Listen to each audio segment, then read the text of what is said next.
Hi, Misha here, and now we're going to wrap up looking at America's modern current strategic bombers with the Northrop Grumman. Yeah, it doesn't really like to stand on this surface as well as the others, so I'm going to move it forward a little bit. B-2 Spirit, aka the stealth bomber. In the first episode, we looked at the B-52,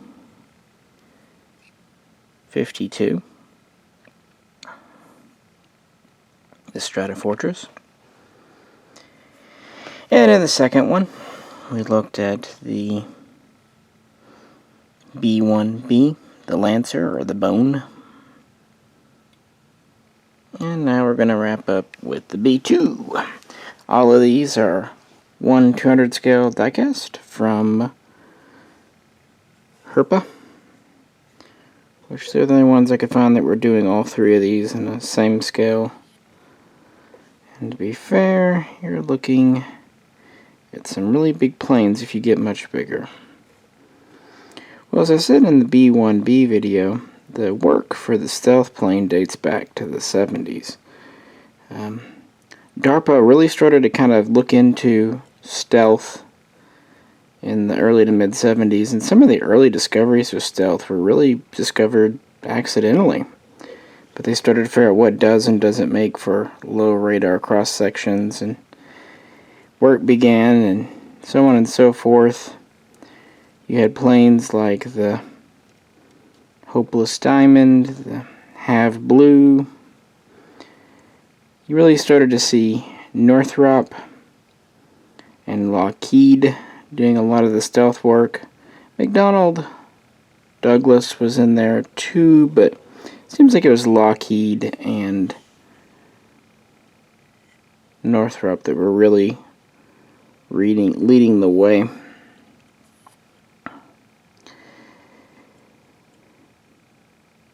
Well, as I said in that other video, the Carter administration got wind of this project in 77. In 78, they pretty much defunded the B-1 project and funded the Advanced Tactical Bomber, ATB project, which officially started in 1979. It was, of course, secret, so it would be a couple of years before the public would be made aware of it.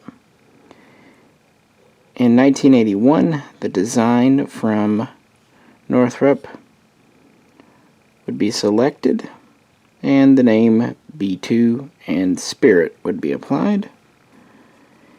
And from there, a long development cycle would take place. The Reagan administration observed the B-2 and quite correctly assessed that while it would be a useful tool, it would take many years to get ready to go. It was designed as a long-range, deep penetration, heavy strategic bomber to deliver the nuclear weapons to Russia or whoever else might be the enemy. Originally, it was designed to fly at a high altitude, as usual with these now. The mission profile was changed to also work at a low altitude, which actually delayed the project a number of years and cost millions, if not billions, more money to adapt.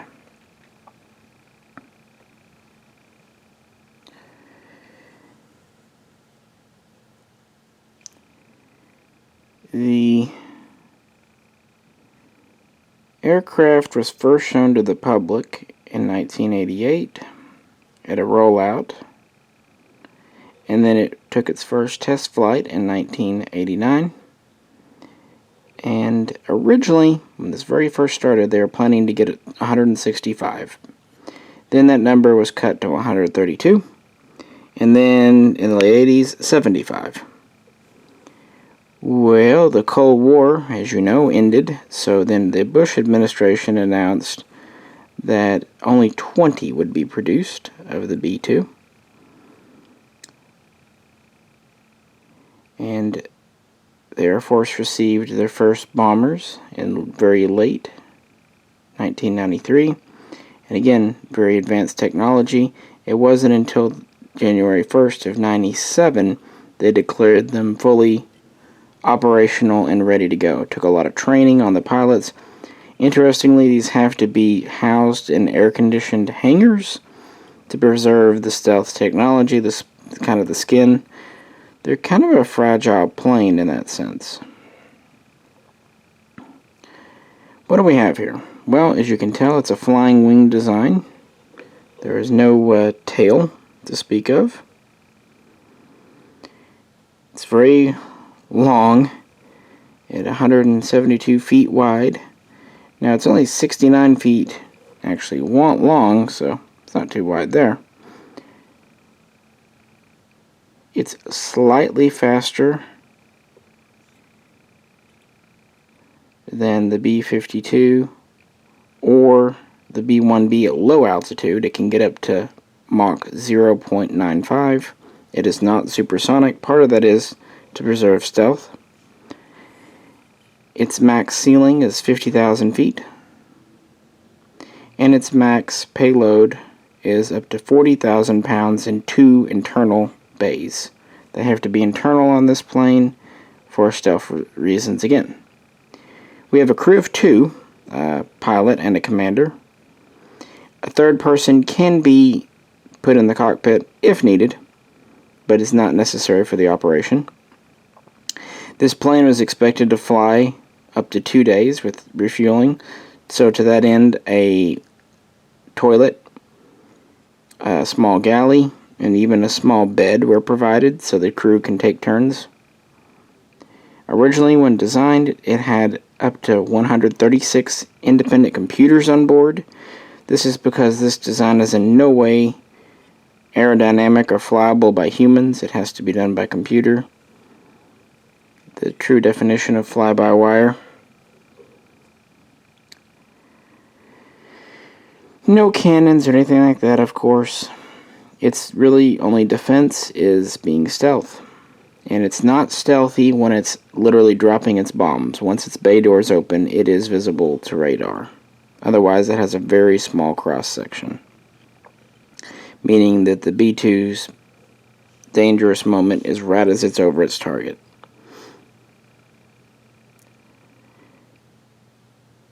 Production would continue in the 90s.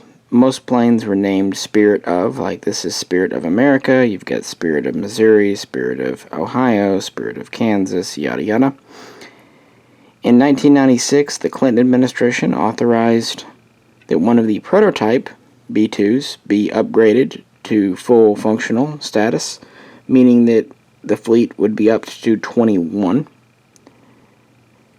And the first time the B-2 saw combat would deliver ordnance, it would be conventional, obviously, and that would be in the Kosovo War, the peacekeeping operation in 1999, where these would deliver laser-guided JDAM munitions.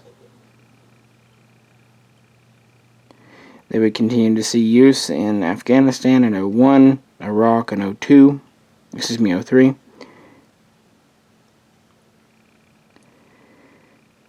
They would continue to see use. In fact, they were the first planes in 2011 with Operation Odyssey Dawn.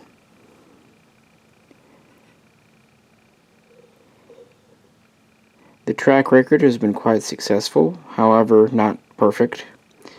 In February 2008, a B-2 crashed after takeoff.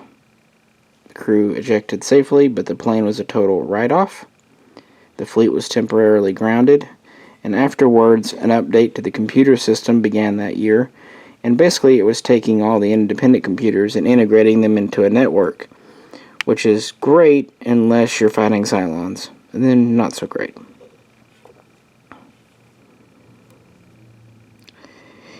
And then in 2010, another B-2 was burned out, was damaged, but this one was not a write-off, it was actually restorable. It just took many years. I think it took about 3 years to fix it. So the fleet went from 21 to 19 down and then back up to 21. Excuse me, 20. I apologize. So there are 20 in active service today.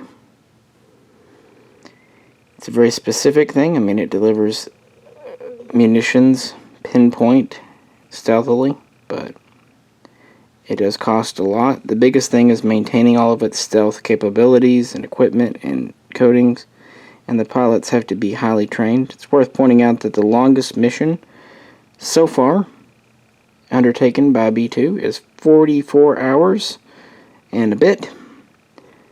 And knowing how long road trips feel, I bet that tiny bit, that extra 10-15 minutes, felt like an eternity. I can't even imagine being trapped in a small cockpit for 2 days with only a porta potty and a microwave and a cot. Oof.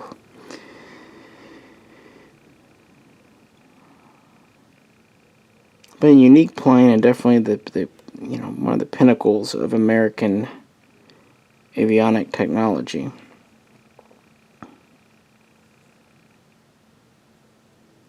Interestingly, whereas the B-52 is not scheduled to be retired until at least 2045, maybe even 2050,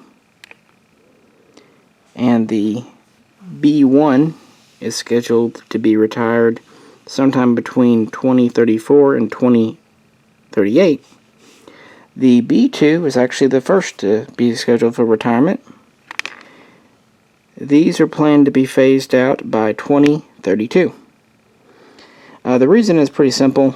It's a small fleet. It's not really worth keeping subcontractors and parts around. It's not big enough to really warrant all the special hangars and facilities that these require. On the other hand, it's just too expensive to keep maintaining, and it's such a specific role. And stealth is less important now than it might have once been during the Soviet Union times. And of course, now that the F-35 Lightning is finally coming online, it potentially can do many of the same stealth missions at a cheaper cost. Yeah, the one time you might hear cheaper in F-35 in the same sentence. So these will probably be retired within the next 15 years or less. And with only 20, that probably won't take as long as it would retiring a normal fleet. It is definitely a cool design, unique, amazing that it even really flies. And this is a neat model from Herpa. Again, this is one that's really a shame the landing gear are permanently down, because it'd be neat to display this in the sleek flying mode. But otherwise, it's an all-metal model, really no plastic on it. Just pretty darn neat. And it wraps up making the smallest number of the current American strategic bombing fleet, the successors to the World War II planes. Well, if you have any questions or comments, please do post them below. If you could, like, share, and subscribe, and also check out some of my other videos if you have time, or check out the main Mishaco channel. This is Misha, and I'll catch you very soon next time.